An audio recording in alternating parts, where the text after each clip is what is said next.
Assalamualaikum warahmatullahi wabarakatuh. Selamat ketemu lagi dengan saya di pengantar ekonomi dan bisnis. Seminggu kita berpisah, seminggu pula usia kita bertambah. Buat mahasiswaku semuanya, semoga sehat-sehat selalu ya dalam lindungan Allah Subhanahu wa taala. Dan pada kali ini kita akan membahas tentang fungsi memimpin atau leading di bab 12 di pertemuan ke-12. Terima kasih yang sudah hadir pada kali ini, pada perkuliahan kali ini. Marilah sebelum kita mulai perkuliahan ini, kita mulai dengan berdoa. Dan bagi yang beragama Muslim, silakan Anda mengucapkan basmalah bersama-sama, Bismillahirrahmanirrahim. Dan bagi yang beragama non-Muslim, silakan Anda berdoa menurut agama dan keyakinan Anda. Oke, terima kasih. Dan selalu saya ingatkan tentang protokol kesehatan ya, jangan sampai kita terkena corona ya, kita terkena COVID-19. Untuk itu sebuah pesan moral yang dibawakan oleh Ben Padi untuk selalu kita mengingat tentang protokol kesehatan. Ingat pesan Ibu, tetap pakai masker, cuci tangan. Kita semua harus kompak, harus tetap semangat untuk memutus mata rantai COVID-19. Hindarilah kerumunan dan selalu menjaga jarak. Kita harus membiasakan gaya hidup yang baru, disiplin dan komitmen agar kita bisa beraktivitas kembali dengan normal.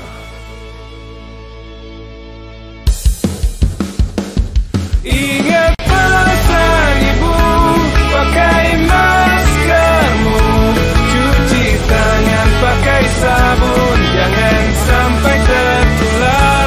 Ingat selalu pesan Ibu, jaga jarakmu, hindari kerumunan, jaga keluargamu.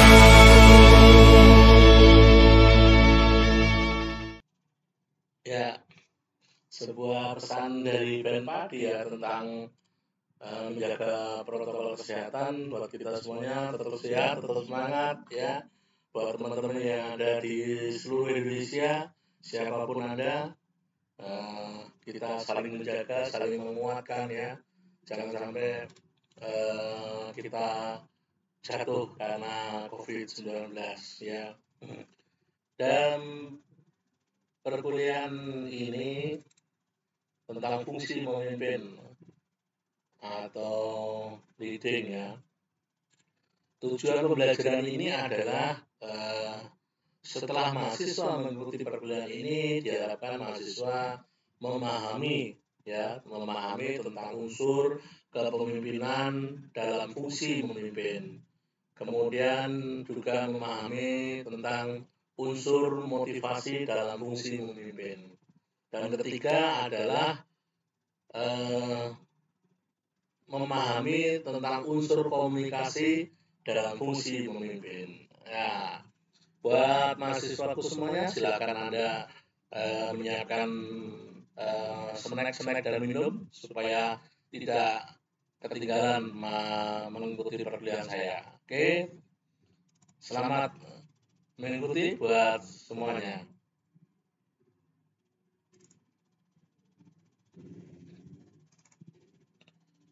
Bab 12, fungsi memimpin.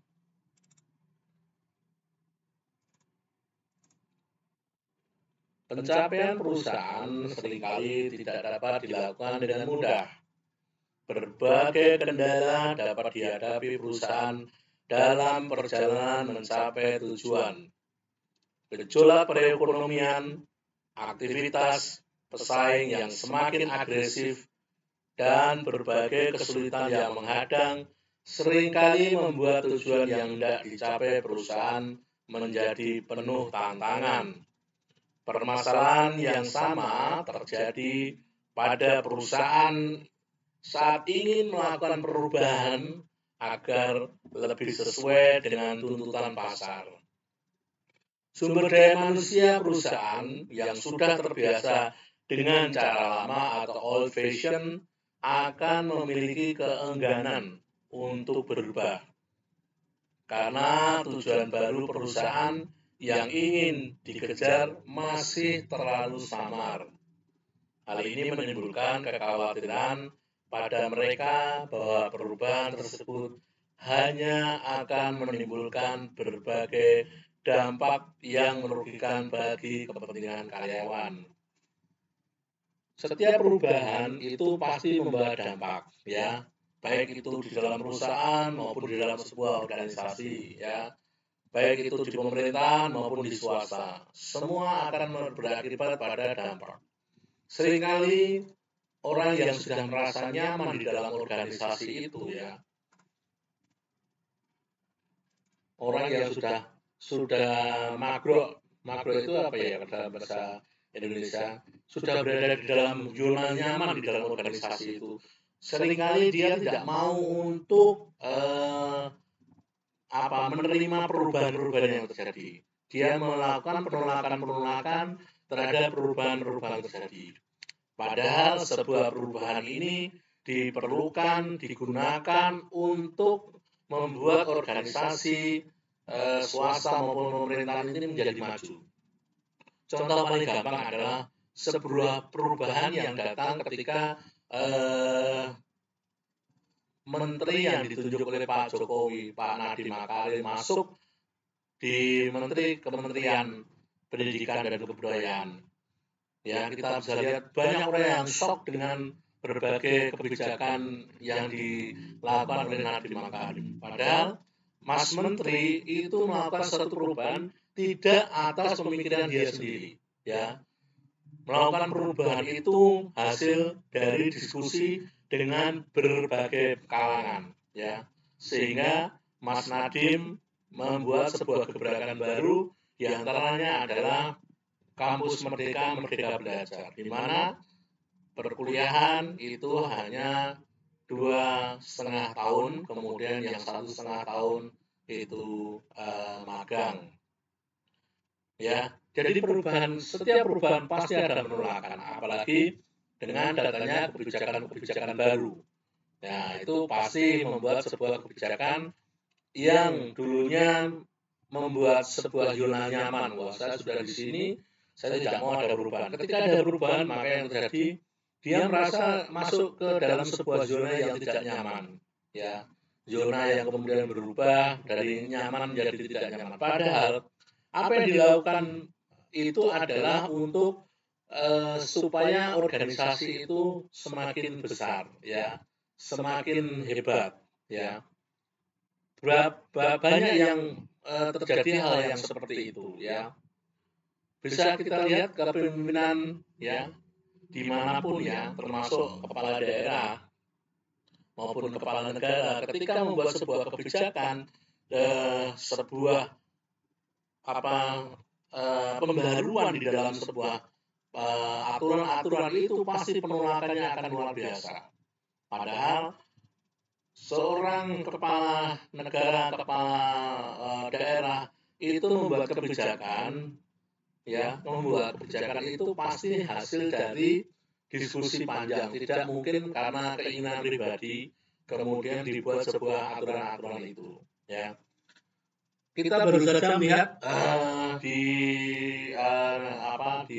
televisi, di mana ketika Najwa Shihab mewawancarai Bupati Torek dari Lumajang, itu luar biasa. Bagaimana begitu Bupati Torek itu masuk di Lumajang, begitu banyak hal yang harus dia benahi, berapa banyak pungli yang dia harus hadapi, dan itu pasti akan menimbulkan crash, ya, akan menimbulkan suatu penolakan, di mana orang yang dulunya nyaman ketika dengan bupati lama mungkin dia nyaman, apa-apa tidak ada masalah. Sekarang ketika harus berhadapan dengan kepala daerah baru, Pak Torek, itu dia merasa wah seperti ini dilarang seperti ini dilarang, seperti itu. Padahal kepala daerah seperti Pak Torik itu hanya menjalankan aturan-aturan yang ada, ya. Kepemimpinan atau leadership, ya. Kepemimpinan atau leadership adalah suatu proses yang dilakukan oleh manajer perusahaan untuk mengarahkan atau directing dan mempengaruhi atau influencing pada bawahannya.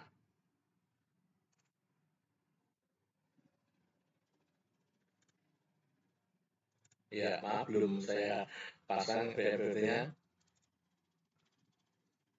Ya.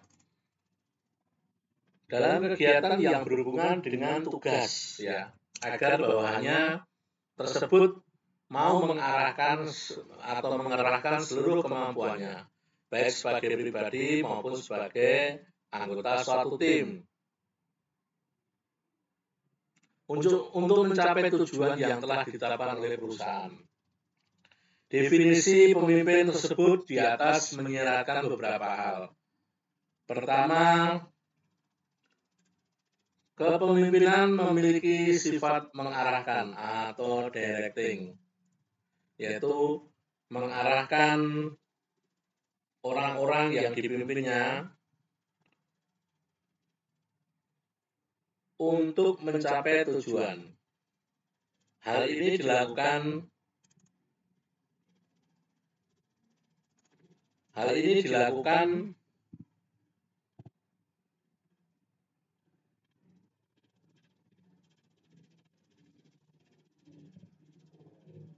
para pemimpin agar lebih dahulu menerapkan tujuan yang jelas, yang berisi arahan kemana usaha para bawahan akan dibawa.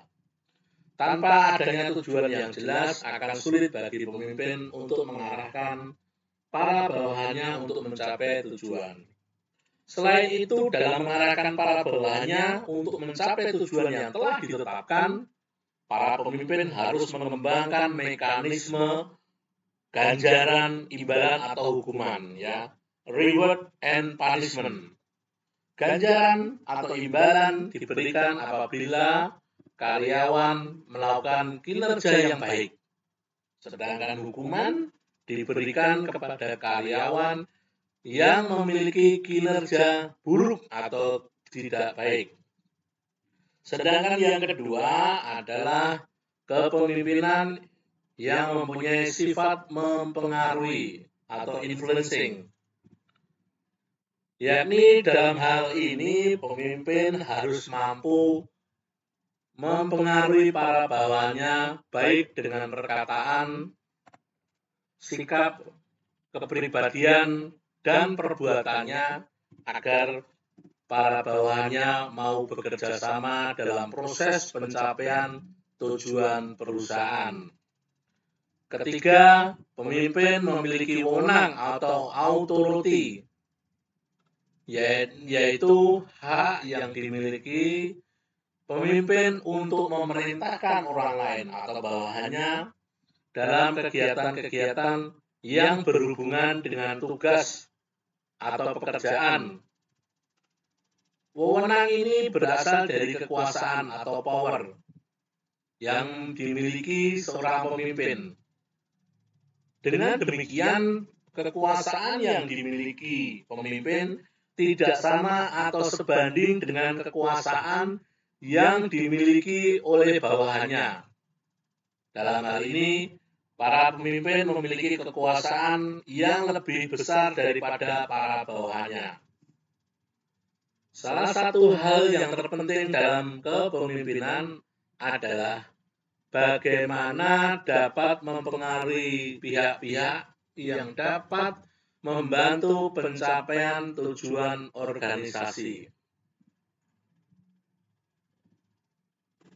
Pengaruh atau influence adalah berbagai upaya yang dilakukan seseorang untuk mengubah perilaku atasannya, teman sejawat, dan para bawahannya menurut Reiner 2007. Untuk mengubah perilaku berbagai pihak tersebut, seorang pemimpin menggunakan berbagai upaya, antara lain penggunaan kekuasaan atau power, taktik mempengaruhi atau influence taktik, mentoring, dan modifikasi perilaku atau behavior modification.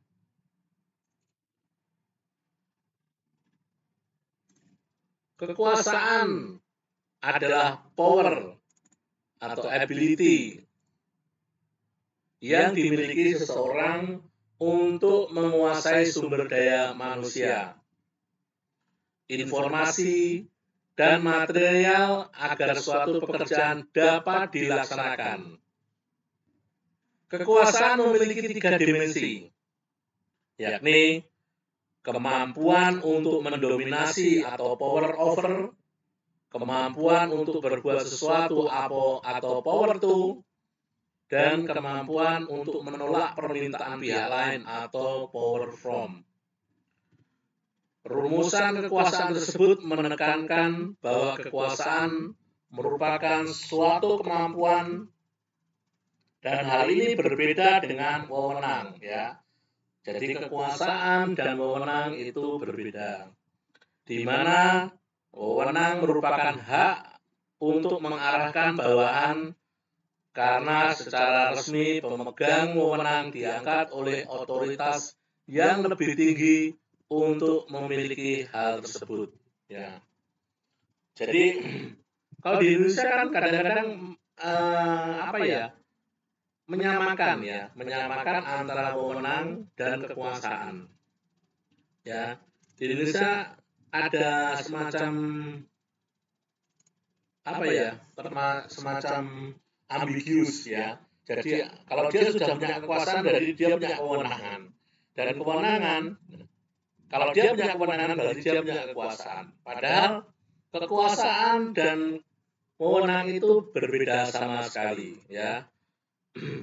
Kalau kekuasaan adalah kemampuan yang dimiliki seseorang untuk menguasai sumber daya manusia, informasi, dan material. Sedangkan kalau wewenang adalah hak atau right, ya, untuk mengarahkan bawahan karena dia pemegang otoritas, ya, atau dia pemegang wewenang yang diberikan oleh otoritas. Misalnya seorang lurah punya kewenangan untuk mengatur warganya karena dia diberikan otoritas oleh bupati, ya, untuk mengatur warganya. Kemudian camat juga punya kewenangan untuk mengatur warganya karena diberikan otoritas oleh bupati. Sama dengan bupati juga akan mempunyai kewenangan untuk mengatur warganya karena diberikan otoritas oleh pemilik kekuasaan provinsi, yaitu gubernur, ya. Karena kekuasaan merupakan suatu kewenangan, ya. Dan wewenang itu adalah hak, ya.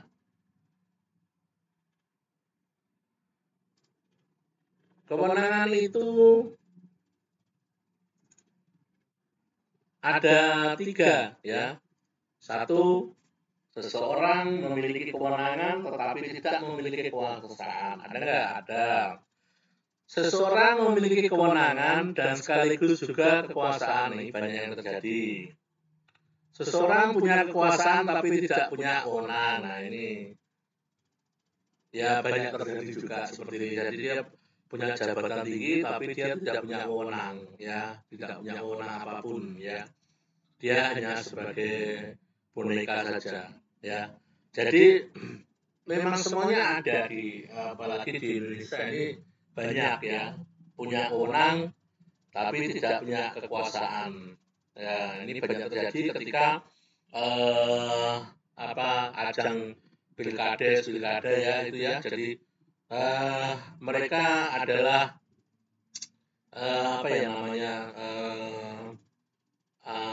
yang memodali orang tersebut untuk bisa mencapai kekuasaan, ya.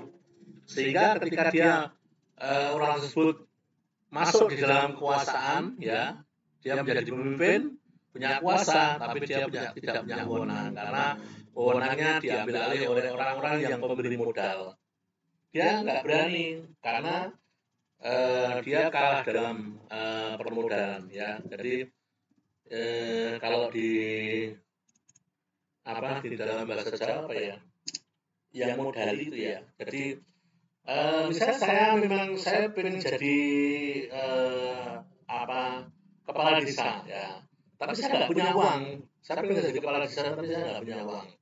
Kemudian ada orang yang datang untuk memodali saya untuk bisa menjadi seorang kepala desa. Kemudian saya jadi kepala desa. Apapun yang saya putuskan harus bisa menyenangkan orang yang sudah memberikan modal pada saya. Jadi saya punya kekuasaan. Saya adalah kepala desa, atau saya seorang bupati, atau saya seorang gubernur, atau saya seorang presiden. Tapi karena ketika jadi untuk bisa meraih jabatan itu hasil kerja orang lain atau modalnya orang lain, maka saya punya kekuasaan tapi saya tidak punya wewenang, ya. Banyak ya seperti itu terjadi. Jadi pemodal ini bisa mengatur seenaknya, ya. Seperti dalam cerita film-film India juga seperti itu, ya. Jadi kadang-kadang kalau di film India itu kepolisian itu kalah dengan orang yang punya duit, ya. Kita sering banget lah melihat bahwa kadang-kadang bagaimana ketidakadilan itu banyak terjadi di India. Ya, ini kita bicara masalah India, Pak. Kita bicara masalah India. Dan banyak film-film India yang menceritakan hal tersebut, ya. Kemudian memiliki wewenang dan sekaligus kekuasaan. Nah, ini juga banyak, ya. Jadi dia punya, karena mungkin ketika dia menjadi seorang bupati atau gubernur atau kepala desa itu adalah hasil jeripayah dia sendiri, sehingga dia punya kekuasaan dan punya wewenang, ya. Dia bisa menjadi decision maker di tempatnya itu, organisasi atau bagaimana, ya. Tapi yang ketiga ini yang menyediakan, punya kekuasaan dan tetapi tidak memiliki kewenangan, ya. Jadi misalnya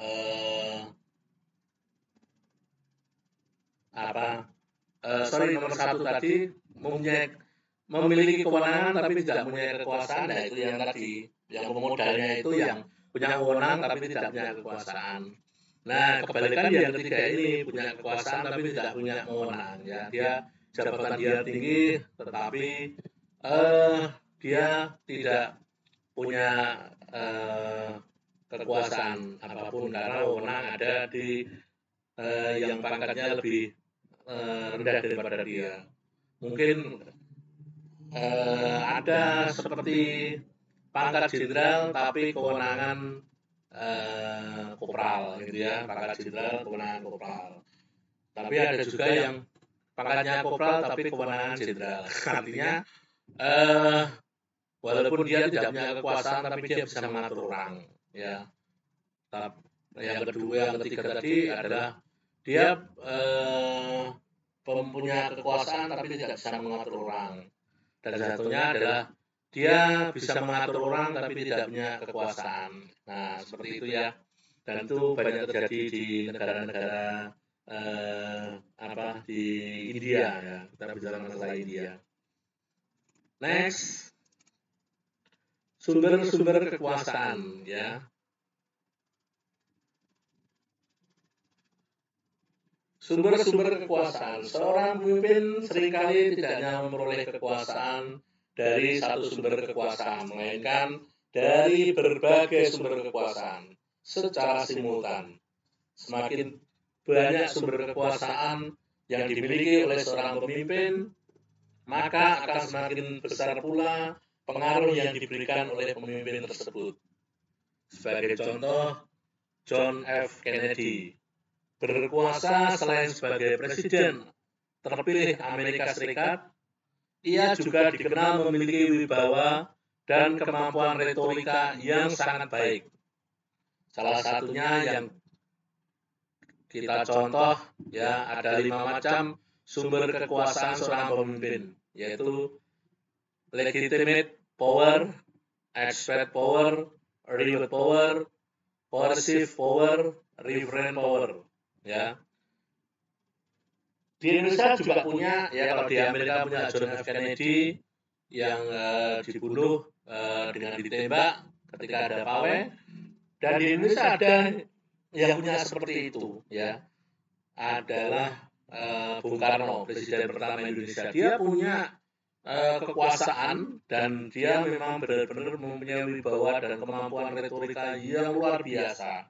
Ya, Presiden Soekarno itu mampu menggelorkan semangat yang luar biasa ya bagi masyarakat Indonesia, sehingga begitu banyak proyek yang ketika itu yang sebuah proyek yang mustahil, yaitu pembangunan Gelora Bung Karno, ya,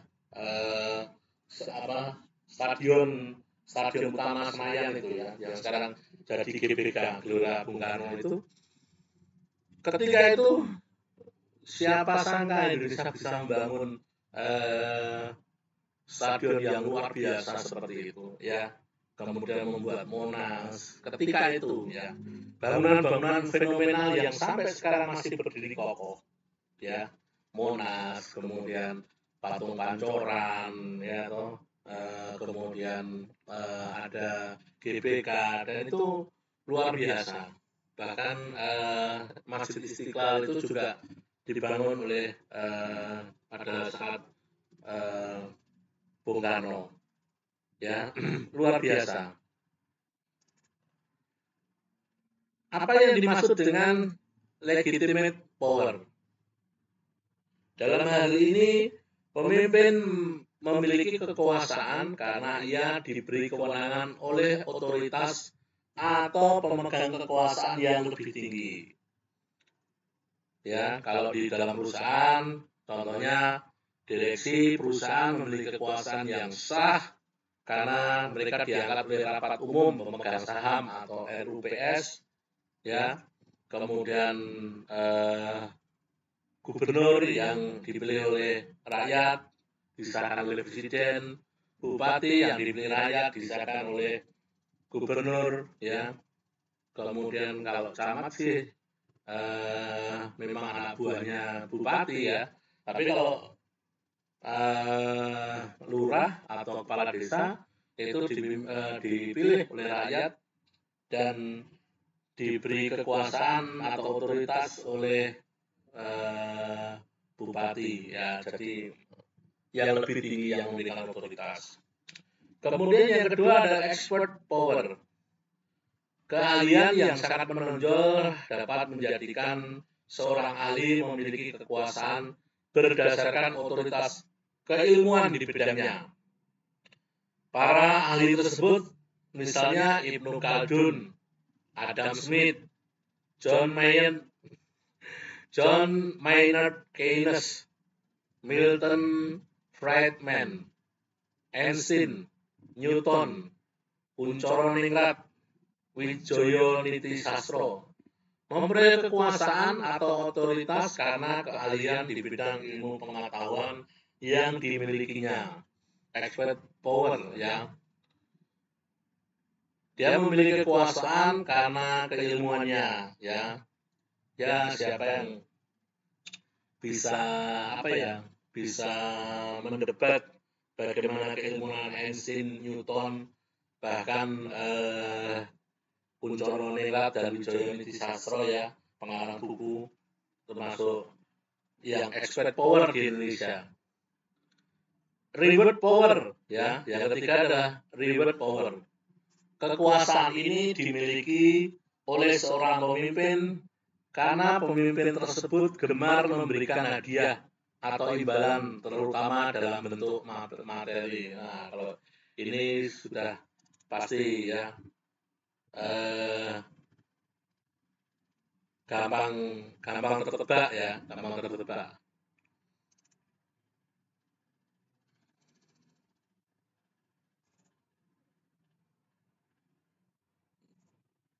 Tentang motivasi. tadi kekuasaan, yang kedua yang sekarang adalah motivasi. Untuk memahami bagaimana memotivasi para karyawannya, para manajer seyogyanya memahami terlebih dahulu berbagai unsur motivasi. Dalam hal ini, motivasi merupakan hasil interaksi yang dialami individu, karyawan maupun manajer dengan situasi yang melengkapinya. Tiga unsur utama yang membentuk motivasi seseorang yaitu tujuan organisasional dan kebutuhan. Kita bicara masalah kebutuhan. Kebutuhan itu ada yang namanya hierarki Abraham Maslow ya.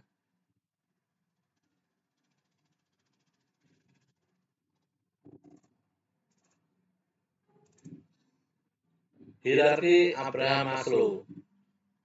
Ya, yang pertama adalah psychology needs atau kebutuhan fisiologis. Yang ketiga adalah kebutuhan akan keamanan atau safety need, butuh rasa aman. Yang ketiga adalah kebutuhan akan memiliki dan kasih sayang. 3. Esteem need, kebutuhan akan penghargaan. Yang terakhir, kelima, kebutuhan akan aktualisasi diri. Fisiologi needs, ya. Fisiologi needs ini adalah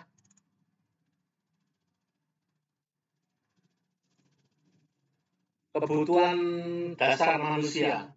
Makan, minum, sandang, pangan, papan, nah itu fisiologis need ya, termasuk seksual itu termasuk kebutuhan dasar manusia. Kalau ini sudah terpenuhi maka naik ke tingkat selanjutnya yaitu kebutuhan rasa aman atau safety need ya, kebutuhan rasa aman. Jadi bisa hidup aman, bisa bekerja aman, bisa tidur aman, bisa istirahat aman, ya itu kebutuhan akan rasa aman. Bagaimana apabila kebutuhan fisiologi yang pertama tadi ya dari Abraham Maslow, fisiologis need itu apakah orang tersebut bisa hidup? Ya. Jawabannya adalah kalau itu berhubungan dengan makan minum mungkin tidak bisa hidup ya, tapi kalau berhubungan dengan sandang papan pangan ya bisa hidup, tidak masalah. Tetapi ada ketidaksempurnaan di situ ya. Misalnya orang yang nggak pakai baju, nggak punya rumah itu bisa hidup nggak? Bisa, dia bisa hidup. Nah, selama dia masih bisa makan sambil minum ya, dia bisa hidup. Tetapi ya kurang layak gitu kan, karena tidak pakai baju dan tidak pakai celana ya. Jadi tetap bisa hidup, cuman tidak sempurna, mungkin seperti itu ya. Nah, kalau sudah fisiologis ini terpenuhi, naik ke tingkat selanjutnya yaitu kebutuhan rasa aman, ya, bekerja aman, tidur aman, ya, pergian aman gitu. Kalau ini sudah terpenuhi, kalau ini tidak terpenuhi bagaimana ya? Hidup dalam ketakutan itu kan tidak nyaman ya, berarti kan tidak nyaman.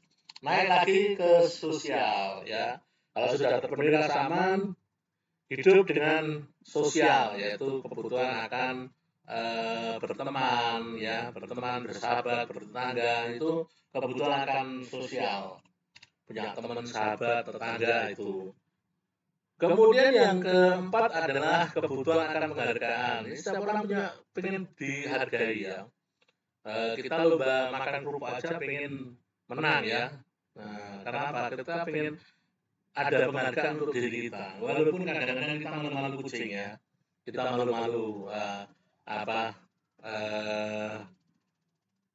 malu-malu lah. Kok kamu pengen? Enggak, saya enggak mau. Mau kamu jadi ketua kelas? Enggak, saya pengen jadi ketua kelas, tapi yo malu-malu ya. Dan terakhir adalah aktualisasi diri, bagaimana orang bisa tahu tentang saya. Nah, itu bagaimana? Itu kebutuhan ya dari Abraham Maslow, bukan saya yang ngomong. Ya, oke. Sekiranya sampai di sini dulu perkuliahan kita pada kali ini ya. Terima kasih atas perhatiannya buat mahasiswa semuanya. Untuk bahan kuliah silakan nanti bisa di-download ya, bisa di-download di Siakat ya. Oke, terima kasih. Kita tutup dengan membaca hamdalah bersama-sama. Alhamdulillahirabbil alamin. Bagi yang beragama non-muslim, silakan Anda berdoa menurut agama dan keyakinan Anda. Terima kasih. Wassalamualaikum warahmatullahi wabarakatuh.